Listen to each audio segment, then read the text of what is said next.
The National MS Society and Novartis created a national campaign to explore real stories about real people living with MS. The National MS Society is launching We Keep Moving. It's a 10-week journey across America to capture those stories. We meet documentary filmmakers Jason DeSilva and producer Kate Milliken. This is really exciting to me because it's not a typical film or a documentary. It's really going to chronicle the stories of people with MS. You're actually going to be informing where we go. There's a website called We Keep Moving. The story that you find most compelling, you vote you like that one, and you're going to send Jason, myself, and a couple people to actually profile that story. I think it's important to tell my story on We Keep Moving. Because I am a single mom. People need to hear there's always hope. I can speak from being in the lab doing the research. There is hope. There are kids out there that are being diagnosed around my age, and I want them to realize that they can go out and make a difference too. What has really changed for me is the sense of self you absolutely are required to tap into when you have MS, and not only physically but emotionally. I think it's important to put a face with the disease. People with this debilitating disease are real people. Just because MS takes one thing away from you doesn't mean that you can not leave something else behind. These stories were covered in a variety of formats by 3 people who have MS. Jason DeSilva hosted and blogged. Amelia Davis took photos, and I, Kate Milliken, produced the videos. All of these elements came together at wekeepmoving.org. I was getting an animal out of a cage, and my arm completely failed me when I was getting the cat out. And I thought, that's weird. When we started doing the testing for MS, in my mind I'm thinking, you know, this can't be happening. I went to the neurologist. His first words were, some people grow up at 18, some people grow up at 10. You're gonna have to grow up at 15. You're gonna grow up today.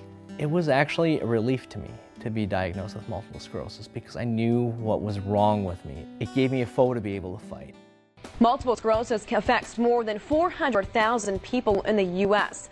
For every person living with MS, there is a compelling story. What was going on with me when we were first starting is that my symptoms were getting worse pretty fast. I even talked to my mom, well, you know, you're going to get worse by taking these trips. And yeah, but it'd probably get worse at home just the same. I don't let that stop me from getting the life experiences that I want to. And in this case, meeting a lot of people with a lot of really amazing stories. I live with MS, and stress is a huge trigger. After the second shoot, my mentor and my teacher died unexpectedly.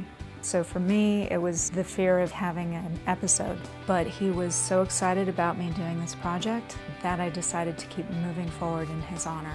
After signing on to this project, I found out that I was pregnant. In the realm of MS, they always say, oh, you know, when you get pregnant, it's such a great time for someone with MS because all your symptoms dissipate. Being on the road relentlessly and not getting a lot of sleep and working really hard, I would say pregnancy has really prevented me from getting into any sort of danger zone, and I feel really grateful to that. All of us in the We Keep Moving crew had such a privilege of going in and infiltrating for a full 12 hours into someone's existence. From the time I was diagnosed, I wanted to raise as much money as possible for MS.